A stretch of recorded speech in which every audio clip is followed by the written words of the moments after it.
제소전화해를 신청하고 나면 얼마 지나지 않아 법원에서 기일을 알리는 서류가 옵니다. 그 서류를 받아든 분들이 가장 먼저 물으시는 것이 있습니다. 제가 직접 법원에 나가야 하느냐는 질문입니다.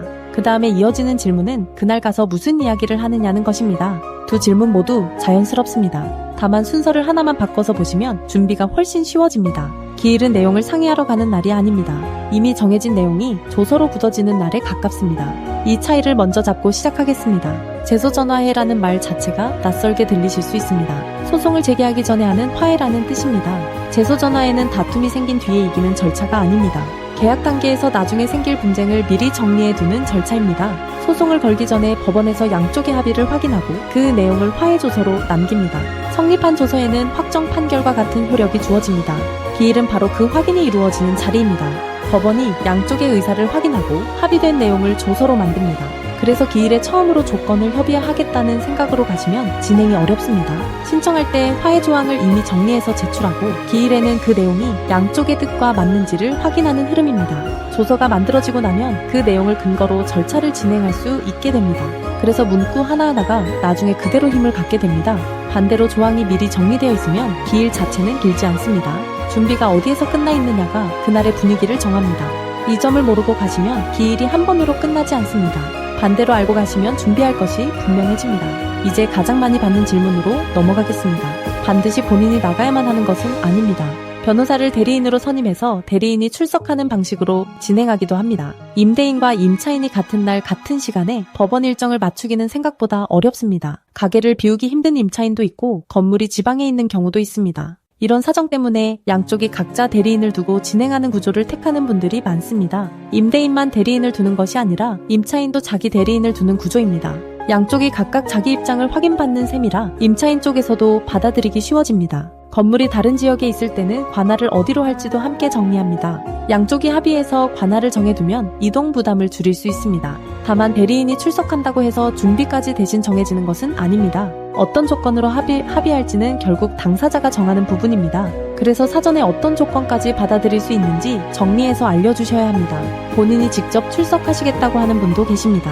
그 경우에도 조항을 미리 정리해두는 일은 똑같이 필요합니다. 다음은 기일에서 조항이 그대로 통과되지 않는 경우입니다. 법이 정한 강행 규정에 어긋나는 문구이거나 나중에 실제로 집행하기 어려운 표현일 때가 있습니다. 이럴 때 법원이 수정이나 삭제를 요구할 수 있습니다. 문제는 그 자리에서 문구를 다시 다듬기가 쉽지 않다는 점입니다. 결국 다시 정리해서 오시라는 안내를 받게 됩니다. 그렇게 되면 일정이 한 번 더 밀립니다. 처음부터 다시 시작하는 것은 아니지만 시간이 늘어나는 것은 분명합니다. 그래서 조항 검토는 기일 전에 끝나 있어야 합니다. 차임과 관리비를 어디까지 연체로 볼 것인지 정해두십시오. 인도와 보증금 반환 중에서 무엇이 먼저인지도 미리 좁혀두셔야 합니다. 관리비에 무엇이 포함되는지도 서로 다르게 알고 있는 경우가 많습니다. 특히 원상회복은 분쟁이 잦은 항목입니다.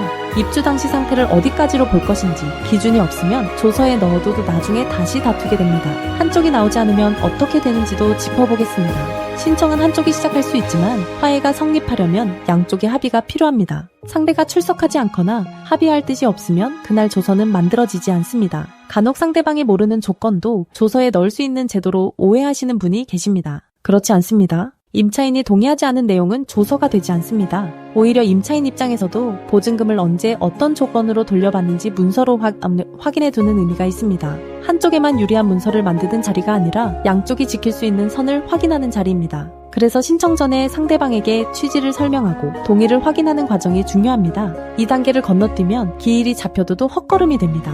상대가 내용을 처음 보는 상태로 법원에 오면 그 자리에서 판단하기 어렵다고 답하는 경우가 많습니다. 조항 초안을 미리 공유하고 서로 수정할 부분을 정리해두는 편이 결과적으로 빠릅니다. 마지막으로 기일 전에 정리해두면 좋은 것을 말씀드리겠습니다.